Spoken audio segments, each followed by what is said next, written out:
Eh bien, on pourrait ouvrir dans la parole de Dieu, dans l'Évangile selon Matthieu. Et on pourrait lire à partir du verset 45 là, du chapitre 21. Matthieu 21, et on va lire à partir du verset 45. C'est après que Jésus avait parlé de cette parabole concernant la vigne. Donc on lit au verset 45. Après avoir entendu ces paraboles, les principaux sacrificateurs et les pharisiens comprirent que c'était d'eux que Jésus parlait. Et ils cherchaient à se saisir de lui, mais ils craignaient la foule parce qu'elle le tenait pour un prophète.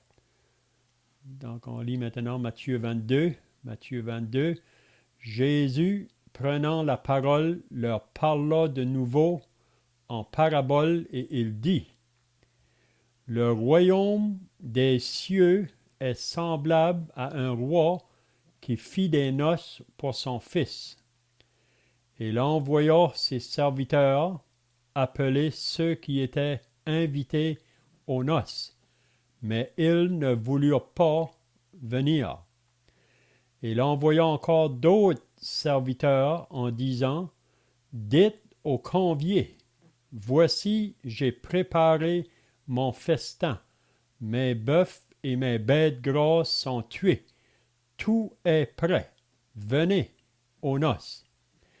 Mais, sans s'inquiéter de l'invitation, ils s'en allèrent, celui-ci à son champ, celui-là à son trafic, et les autres se saisirent des serviteurs, les outragèrent et les tuèrent. Le roi fut irrité. Il envoya ses troupes, fit périr ses meurtriers et brûla leur ville. Alors, il dit à ses serviteurs: Les noces sont prêtes, mais les conviés n'en étaient pas dignes. Allez donc dans les carrefours et appelez aux noces tous ceux que vous trouverez. Ses serviteurs allèrent dans les chemins, rassemblèrent tous ceux qu'ils trouvèrent, méchants et bons, et la salle des noces fut pleine de convives. Le roi entra pour voir ceux qui étaient à table, et il aperçut là un homme qui n'avait pas revêtu un habit de noces. Il lui dit: Mon ami, comment es-tu entré ici sans avoir un habit de noces? Cet homme eut la bouche fermée. Alors le roi dit aux serviteurs: Liez-lui les pieds et les mains et jetez-le dans les ténèbres du dehors, où il y aura des pleurs et des grincements de dents. Car il y a beaucoup d'appelés, mais peu d'élus.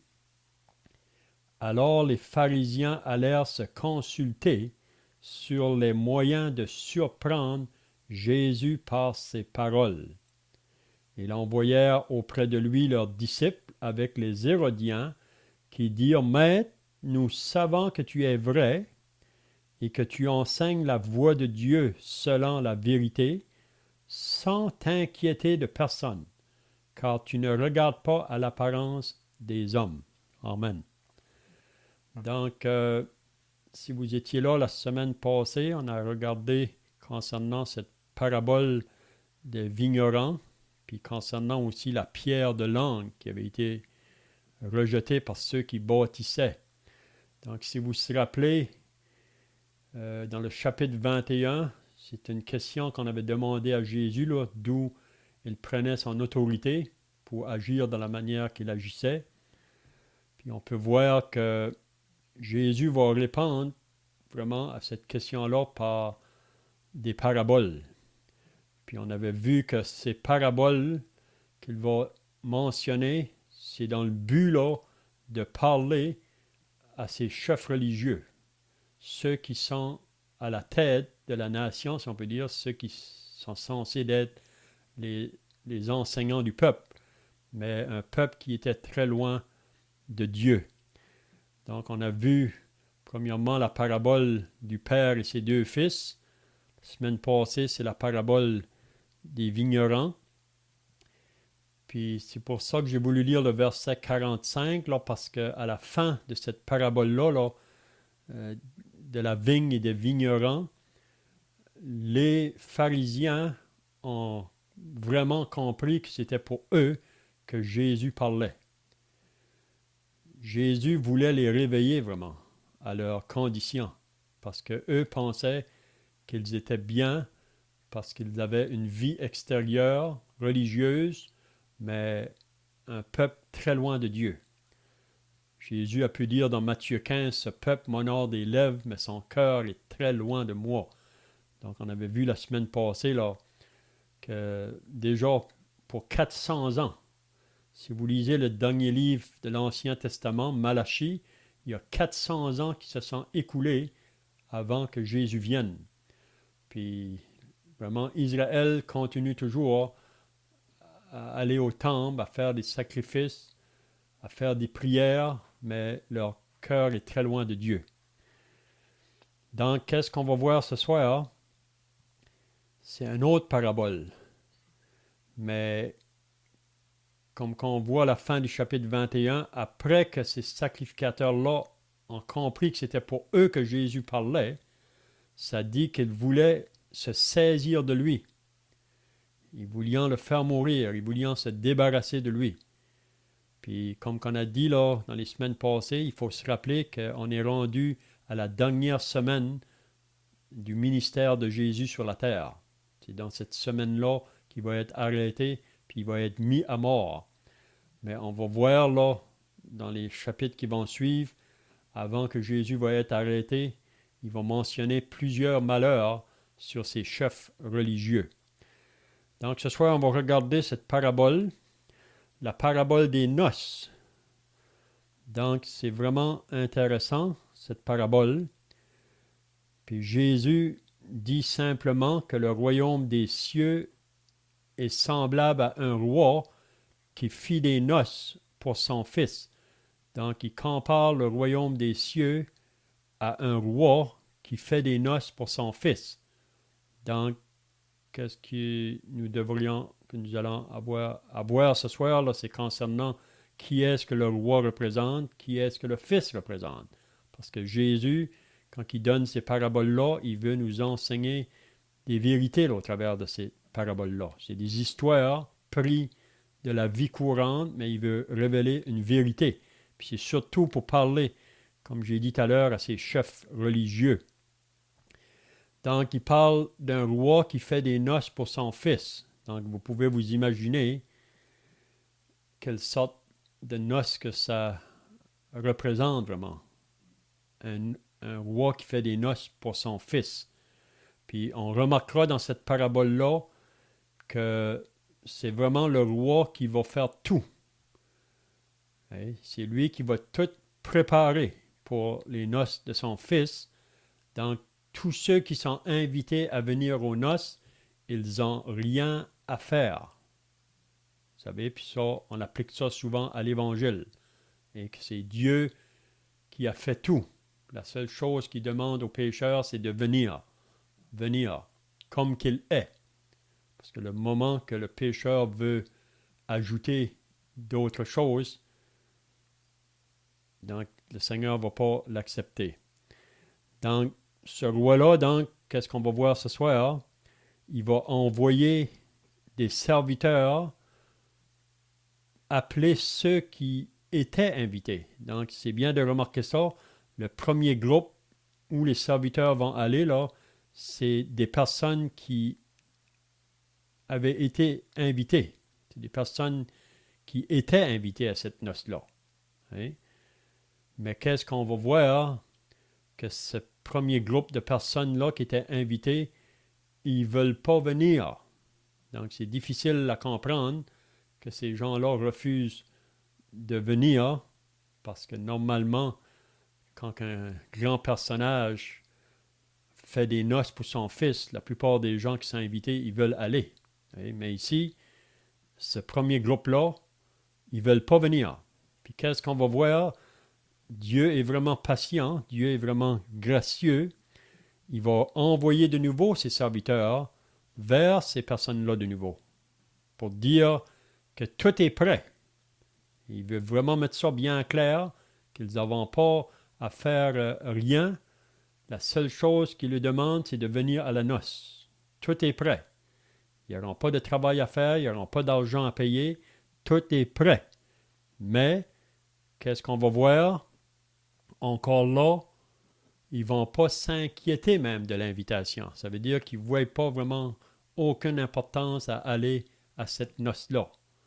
Donc, vous pouvez vous imaginer le roi, quand que ses conviés refusent à venir pour les noces, que tout est déjà prêt là. Toutes les dépenses qui ont été faites, mais ils vont donner toutes sortes d'excuses. Et ils vont être occupés à toutes sortes de choses. Puis qu'est-ce qu'on va voir par la suite? On va voir que le roi va s'irriter contre ces personnes-là qui avaient été invitées là. Puis qui par deux reprises vraiment, il les incite à venir, mais qui ne veulent pas venir. Donc le roi va s'irriter. Donc on pourra voir ce soir qu'est-ce que ça comprend ici, l'irritation du roi, puis à qui vraiment qui va s'irriter là, vers qui va s'irriter, surtout ces invités-là.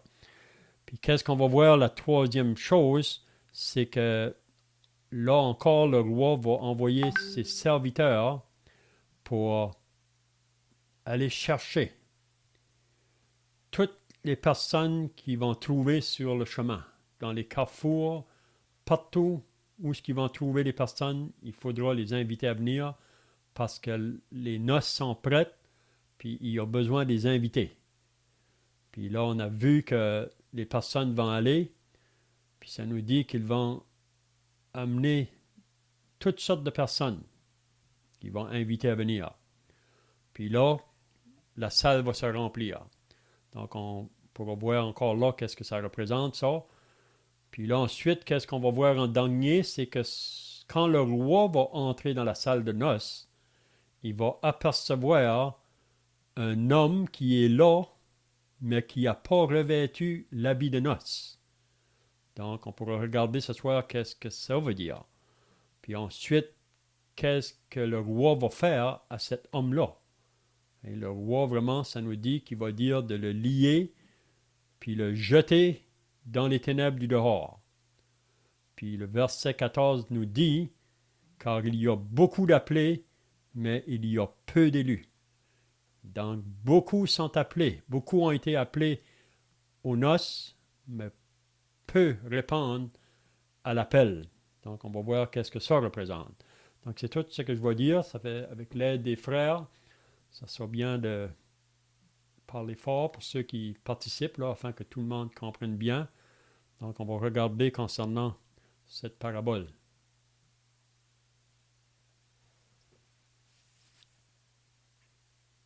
En France, le Seigneur, il parlait souvent en parabole. Hein. C'est en cause que les pharisiens puis les scribes, les sacrificateurs, euh, ils parlent en parabole par rapport qu'ils ne vont pas comprendre. Même des fois, là, ils parlent en parabole, puis les disciples m'ont demandé après quoi cela signifie. Le Seigneur allait, puis il disait.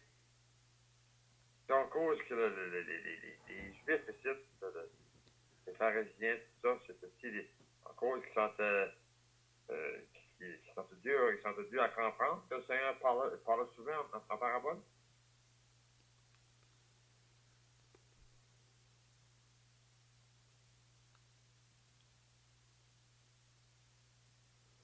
Donc, on sait qu'à cause de leur éloignement de Dieu, Israël, puis ces chefs religieux-là, même le Seigneur a dit vraiment une prophétie qui avait été dite sur eux autres, qu'ils n'entendront parler, mais ils ne comprendront pas.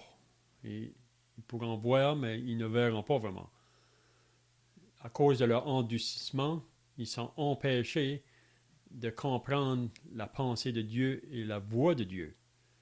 Puis le Seigneur se tourne vers les gens simples, donc il leur parle en parabole. Les autres vont comprendre, même Jésus a dit à ses disciples que vous allez comprendre, mais eux ne comprendront pas. C'est vraiment comme un jugement vraiment sur cette nation-là, là, à cause de leur éloignement de Dieu. Hein? Les frères ont d'autres pensées, là. On peut penser que le roi, c'est Dieu, c'est l'Éternel. Et puis, cette noce, c'est son Fils, c'est le Seigneur Jésus, que je peux comprendre. Et ça, c'est pour le peuple d'Israël, qui sont éloignés. Pour ça qu'ils ne veulent pas rien entendre de ce qui vient du Seigneur Jésus. Et plus loin, il dit allez, puis invitez d'autres personnes. Et ces autres personnes, moi, je pourrais penser que c'est comme nous autres, c'est les gentils. Son peuple n'a pas voulu entendre rien. Et là, il s'est révélé, puis il a invité des personnes autres que le peuple choisi de Dieu. Je ne sais pas si c'est quelque chose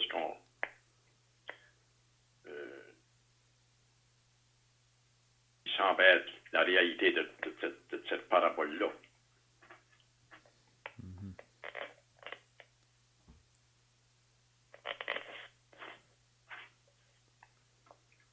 Puis on sait que dans une autre parabole, la parabole du grand souper, que là aussi, les invités avaient toutes sortes d'excuses pour ne pas aller dans ce souper. Un disait qu'il y avait des paires de bœufs, il fallait qu'ils essayent. Un autre, il se mariait. Un autre, il fallait qu'il aille visiter son champ, ainsi de suite. Mais on peut voir que ça n'a pas changé aujourd'hui. Que les gens qu'on invite pour l'Évangile ont toujours quelque sorte d'excuses, surtout pour le dimanche soir. Ça peut être le bingo, ça peut être une danse, ça peut être toujours quelque chose qui vont que le diable met dans leur pensée pour les empêcher de venir entendre l'Évangile.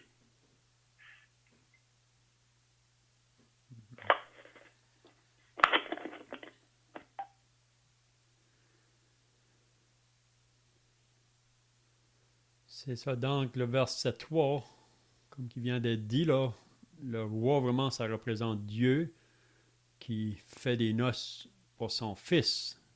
Et Dieu va faire une noce pour son fils. Il dit que le royaume des cieux est semblable à ça. Donc, premièrement, il envoie ses serviteurs, comme j'ai dit tout à l'heure, à ceux qui avaient été invités à cette noce-là. Puis on peut voir que ceux qui étaient invités, c'est vraiment premièrement la nation d'Israël. Vous savez, Dieu, premièrement, va venir vers son peuple. Jésus est venu premièrement vers son peuple pour sauver son peuple. Donc, il envoie des serviteurs à ceux qui étaient invités, mais ils ne veulent pas venir. Ils ne veulent pas venir. On dirait qu'en premier, ils ne donnent pas aucune raison, mais ils ne veulent pas venir. Mais comme qui vient d'être dit, on voit par la suite qu'il nous dit les raisons vraiment. Parce que ils n'ont pas pris cette invitation-là, premièrement, au sérieux. Puis pour eux, ça ne vaut pas beaucoup de valeur parce qu'ils ne prennent pas en considération cette invitation-là. Mais ils ne réalisent pas vraiment qu'est-ce que ça comprend, ça, pleinement. Donc, c'est vraiment, premièrement, à Israël, comme il a été dit, que les serviteurs sont allés, mais on voit la patience de Dieu, vraiment, envers ce peuple-là, parce qu'il envoie de nouveau les serviteurs pour dire, venez. Comme j'ai dit tout à l'heure, tout est préparé. Ils n'ont rien à faire. Puis on sait que quand on a invité une noce, c'est toujours comme ça. On a juste à aller. Hein. Tout est préparé, tout est fait. On a juste à manger la nourriture qui a été préparée. Mais on voit que quand que le serviteur va aller, c'est là qu'il nous dit que ces personnes-là étaient occupées à toutes sortes d'autres choses. Comme aujourd'hui, comme qui a été dit, quand on invite les gens pour entendre le message de l'Évangile, on a toutes sortes d'excuses. Parfois des choses bien légitimes, qui n'ont pas d'importance, mais ça les empêche de venir entendre le message. Donc probablement que d'autres frères ont d'autres choses à ajouter là.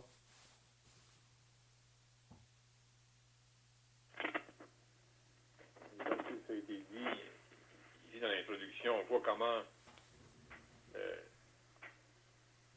le roi était vraiment intéressé à ce que les conviés soient présents. Il était les appeler, puis vraiment il a appelé ceux qui étaient invités aux noces. Il donne un message, dites aux conviés, voici j'ai préparé mon festin, mes bœufs, mes bêtes grasses sont tuées, tout est prêt. Venez aux noces. Donc un investissement qui a été fait. Le roi veut que ces gens-là soient présents. Mais c'est évident par l'attitude, ils ne veulent pas être là. Puis, comme c'est dit, ça pointe à Israël.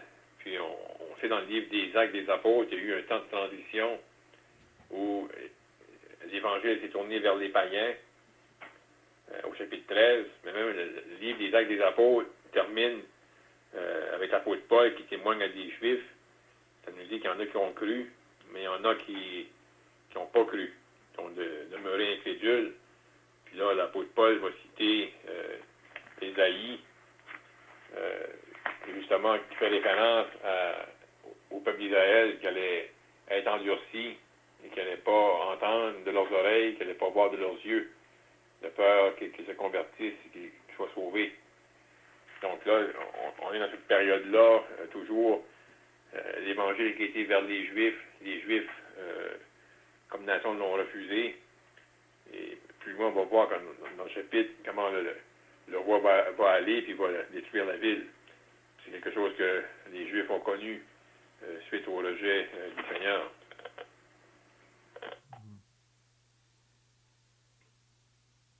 Moi, ça me parle pareil que comment le frère a dit là, pour les préparations des festins, mes bœufs, mes belles grasses sont tuées, tout est prêt, venez aux noces. On dirait que tout était prêt. Et il n'y a rien à faire. Seulement aller là aux noces. Moi, ça me pointe au Seigneur Jésus. Celui qui est mort à la croix, tout est prêt pour le salut de toute l'humanité, de toutes les personnes qui veulent avoir le salut. Le Seigneur a payé tout le prix. Moi, ça fait penser à ça. Il n'y a rien à faire. C'est seulement aller inviter. Quand le serviteur va et il invite, tout est prêt. Aujourd'hui, l'invitation est pointée au Seigneur. Tout est prêt. Tout a été, il était à la croix. On a été pénalé puis accepté le Seigneur Jésus comme sauveur. On dirait que ça fait penser un peu à ça. Hein? C'est ça. Donc, une chose aussi qu'on remarque, là, quand ils envoient pour la deuxième fois ses serviteurs pour aller inviter ces conviés-là, là, tout est prêt. Pas seulement qu'ils n'ont pas venu, mais ils ont maltraité les serviteurs. Puis on peut penser que depuis le début de l'humanité, vraiment, Dieu est à la recherche des pécheurs. Puis Dieu a toujours eu ses serviteurs pour parler à ce monde, afin qu'ils se repentissent puis qu'ils se tournent vers Dieu. On a l'exemple de Noé, On a un exemple de tous les prophètes qui sont venus. Vous vous rappelez Jonas, quand il est allé à Nénive pour annoncer le jugement qui allait venir sur cette ville. Toute cette ville s'avait repenti. Mais beaucoup refusent l'invitation, mais en plus, ils maltraitent les serviteurs. Puis on peut l'appliquer encore aujourd'hui. On pourra voir ça là, avec les serviteurs qui vont aller après ça partout, là, qui vont se tourner, comme qui vient d'être dit, vers les nations païennes, parce que Israël refuse l'invitation. Donc, qu'est-ce qu'on voit ici? Qu'après que Israël refuse, le roi va être irrité. Puis le roi représente Dieu vraiment. Puis Dieu, c'est lui vraiment qui est au contrôle de tout. Puis ce qu'il fait, il fait bien. Mais Dieu s'attend qu'on va répondre à son appel. Parce que si on refuse, ça veut dire qu'on prend notre propre chemin. C'est un peu comme Caïn, quand que Dieu a dû le reprendre, mais Caïn a refusé d'écouter Dieu. Puis vous savez qu'est-ce qui est arrivé à Caïn. Puis on peut voir que tous ceux qui refusent le message de Dieu, vraiment, ils prennent le même chemin que Caïn. Mais ici, le roi va s'irriter, puis ça nous dit qu'il va faire périr ses meurtriers, ceux qui ont tué les serviteurs, puis il va brûler leur ville. Donc les frères l'ont mentionné. Je pense que ici, vraiment, je crois que ça comprend ce qui est arrivé à Jérusalem là, en 70 après Jésus-Christ. Et quand que les Romains ont venu pour détruire cette ville-là, c'est vraiment le jugement de Dieu à cause de leur refus de répondre à son appel. Donc à partir du verset 8, donc, on voit qu'il nous dit que les noces sont prêtes, mais les conviés n'en étaient pas dignes. Donc, comme nation, ils ont refusé. Et on va voir des individus dans la nation qui vont répondre à l'appel. Mais comme nation, ils rejettent. Donc là, à partir du verset 9, là, le roi va envoyer ses serviteurs maintenant vers les gens des nations.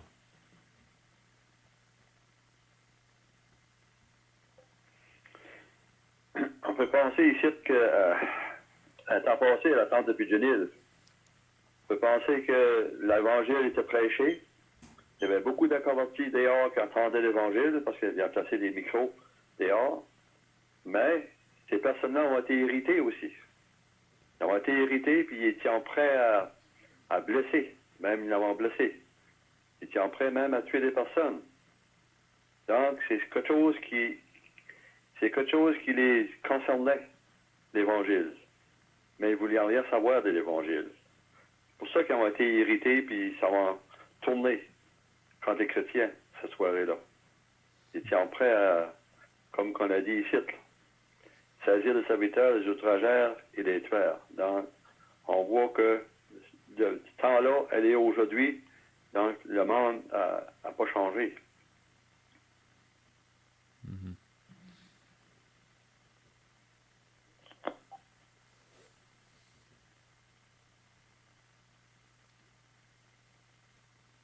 Donc, les serviteurs sont envoyés dans les carrefours.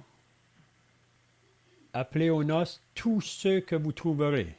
Donc, maintenant, il ne fait pas aucune exception. On pourrait dire que c'est vraiment dans le temps de l'Église quand Dieu appelle tous les hommes. Il veut que tous les hommes soient sauvés et parviennent à la connaissance de la vérité. Comme qu'on avait vu dans les semaines passées, là, quand il a donné la parabole du Père et les deux fils, Jésus avait bien souligné que les prostituées, les gens de mauvaise vie, vous devanceront dans le royaume des cieux. Toujours en parlant aux chefs religieux, là. Puis c'est ça qu'on voit encore ici. Puis aujourd'hui, on peut voir encore la même chose. Quand on va avec l'Évangile, la plupart des personnes qui répondent souvent, c'est les gens de la rue, les gens qui reconnaissent leur état devant Dieu. Okay? Donc, ils vont partir. Ça dit, les serviteurs allèrent dans les chemins, rassemblèrent tous ceux qu'ils trouvèrent. Il faut remarquer qu'il dit méchants et bons, et la salle des noces fut pleine de convives. Donc, toutes sortes de gens pouvaient être là, dans cette place-là. Mais il faut bien remarquer, comme on a dit au début, que le roi qui représente Dieu, c'est lui qui lance l'invitation. Puis il faut bien comprendre que l'homme n'a rien à faire dans cette noce-là. Hein? Les hommes n'ont rien à faire. Que le roi a tout fait. C'est ça qu'on va comprendre à la fin de la parabole ici là. Donc il y a beaucoup de gens qui vont venir, puis la salle va être pleine. Pleine.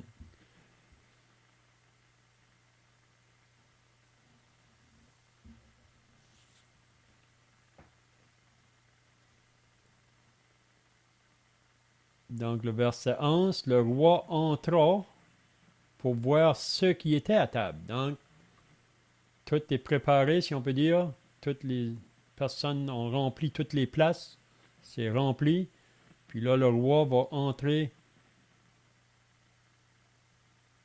pour voir qui était à la table. Puis là, ça nous dit qu'il s'aperçut là, il aperçut là un homme qui n'avait pas revêtu un habit de noces.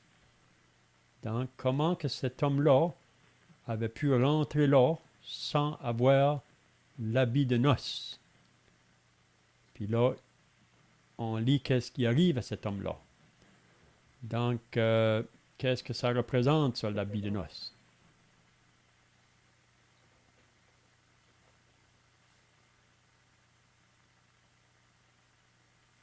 L'homme peut parler d'un homme religieux, peut-être,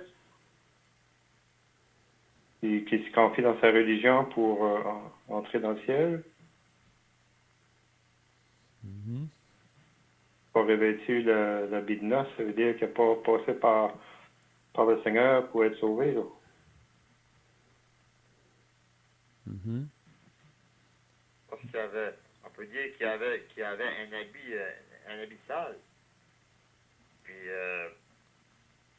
c'est parce qu'il voulait rentrer là avec sa propre justice. Ouais, c'est bien de souligner aussi que les personnes qui sont venues, là, c'était des gens de la rue. Donc, probablement, beaucoup d'entre eux autres, pour venir aux noces, ils n'avont pas trop pensé à un vêtement. Mais ici, là, pour bien comprendre la parabole, c'est que dans ce temps-là, quand un roi faisait des noces pour son fils, c'est le roi même qui pourvoyait à l'habit pour le noce. Les gens qui venaient n'avaient même pas besoin de se vêtir eux autres mêmes ou s'acheter un habit eux autres mêmes. Ils ne pouvaient pas le faire, ils n'avaient pas d'argent, la plupart des autres. Mais quand ils arrivaient à la porte pour rentrer dans la salle, le vêtement était fourni là, par le roi. Mais ici, on peut voir que cet homme-là a voulu passer sans prendre ce vêtement-là. Puis comme qui vient d'être dit, c'est qu'il a pensé qu'il pouvait rentrer avec sa propre justice ou son propre vêtement, mais il avait besoin de prendre l'habit que le roi avait pourvu. Donc c'est la même chose comme qui a été dit. Pour nous aujourd'hui, pour être sauvés, Dieu veut qu'on vienne à lui comme qu'on est. On n'a rien à faire, on n'a rien à payer, on n'a pas à travailler, que Dieu a pourvu un vêtement pour nous. Puis on sait que le vêtement que Dieu a pourvu pour nous, c'est vraiment Christ. Donc si on n'a pas Christ, si on n'a pas été revêtu de la justice de Christ, on va être jeté dehors. Hein? C'est ça qu'on voit ici.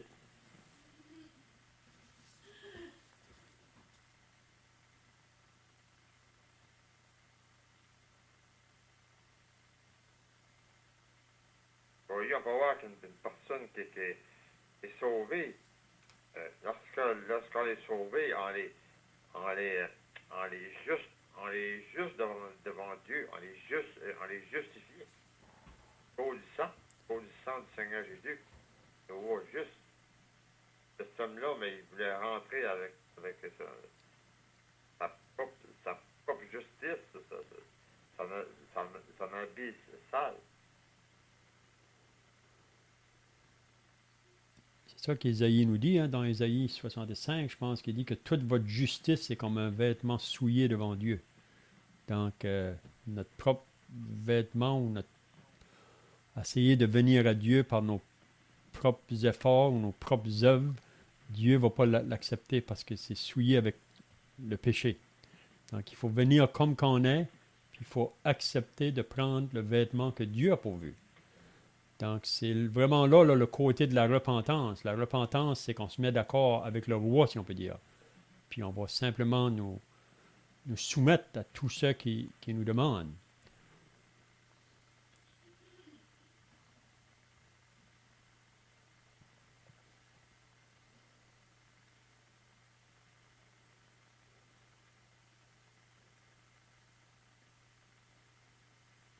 Parce que le roi avait tout préparé d'avance. Il n'y avait rien à faire. Seulement faire sa volonté. Mhm.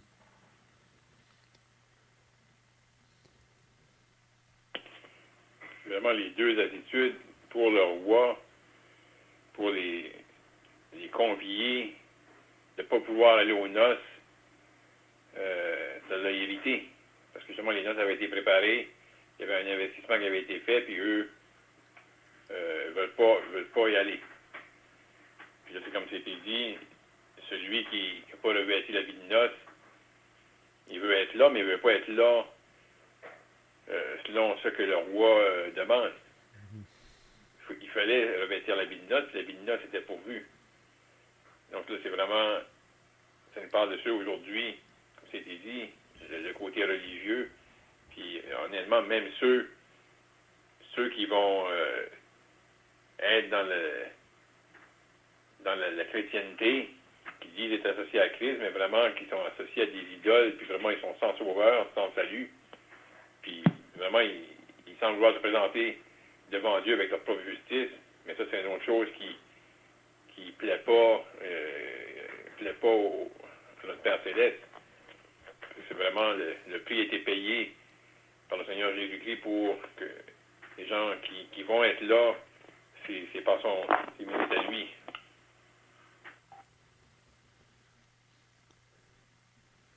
On pourrait dire que cette parabole-là, vraiment, c'est adressé à ces chefs religieux-là, là, parce que eux, les pharisiens, c'est de cette manière qu'ils veulent arriver à Dieu, par leurs propres œuvres ou par leur propre justice, par leur propre vie religieuse, ils pensaient qu'ils étaient bien. Donc, vraiment, ça peut être adressé à eux, là. Quand ils parlent de cet homme-là, qui a eu la bouche fermée, il n'y avait plus rien à dire. Un jour, ces personnes-là n'auront rien à dire. Puis là, on voit qu'est-ce qui va arriver. Ils vont être jetés dans les ténèbres du dehors. Pas de place pour eux autres dans le royaume de Dieu, dans le royaume des cieux. Ils vont être là où il y a des pleurs et des grincements de dents. Le jugement éternel. Puis le verset 14, on peut terminer là, qui nous dit « Car il y a beaucoup d'appelés, mais peu d'élus. » Donc, qu'est-ce que Jésus veut dire ici? Il y a beaucoup d'appelés, mais peu d'élus.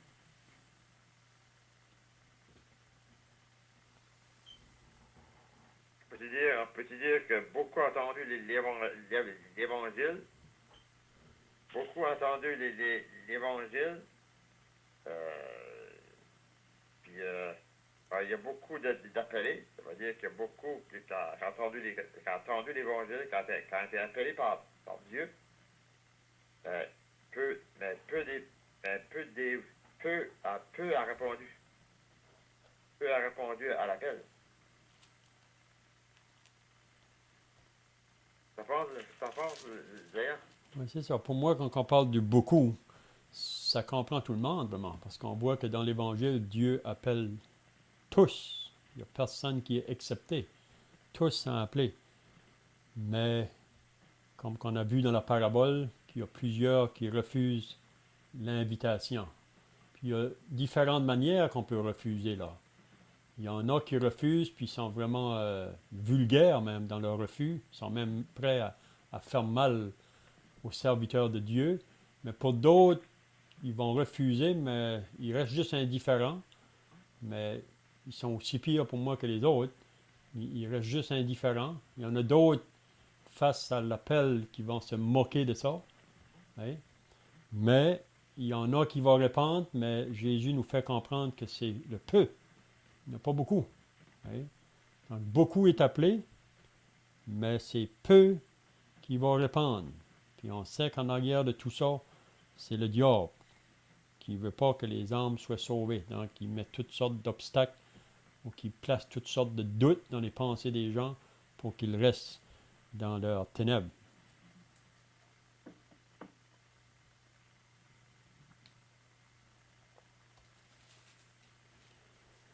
Je vois que le temps est passé. Je ne sais pas si que les frères ont d'autres choses à ajouter là. Sinon, le frère peut terminer par la prière, puis on pourra reprendre le verset 15 la semaine prochaine. Notre Père dans le ciel, nous voulons terminer de la prière pour te remercier pour ce soir que nous avons pu étudier ta parole. Tant que tu es là pour instruire, enseigner. Et aussi, notre Dieu, nous pensons à l'Évangile. Nous pensons, notre Dieu, à tous ceux qui ont été mentionnés, le cas de prière, qui ne sont pas sauvés. Oui, de Dieu, je leur touche en pensant, notre Dieu, combien de personnes dans ce chemin large qui mène à la perdition éternelle. Et de Dieu, nous prions pour nos enfants, frères et sœurs, et aussi prions, Père, pour pensant de Dieu aux oncles, aux tantes, cousins, cousines, on est deux. Yes. Pensant ce village, bénil, mettons tous devant toi. Viens-toi aussi de la famille Baudet, famille Genet, même si notre Dieu, nous prions que pour le village, ceux qui nous entourent, sachant de Dieu que tu veux que tous les hommes, toujours, t'en viennent connaissant de la vérité. Remercions Dieu pour ton Fils encore. Tout ce qu'il a fait pour nous, tout ce qu'il a enduré, par quoi, celui qui n'a pas regardé lui-même, regardé à Dieu. Alors, que nous remettons à toi ce soir et aussi te prions pour les pauvres âmes. Afin que Dieu sauve des âmes. Avant que Dieu que parole est là de Dieu pour montrer aux pauvres pécheurs. On dit qu'il n'y a point de juste, pas un seul. Tous sont égarés, tous sont pervertis. Il n'y en a aucun qui fait le bien, pas un seul. Ça rend de Dieu que personne sur la terre peut justifier devant Dieu par les œuvres ou quoi que ce soit. Ça rend seulement en sortant par la foi. Christ, part à la croix pour leur péché. Par te remerciant pour lui, te rendant grâce, et aussi te priant pour toutes ces requêtes. Priant au nom précieux du Seigneur Jésus. Amen. Amen.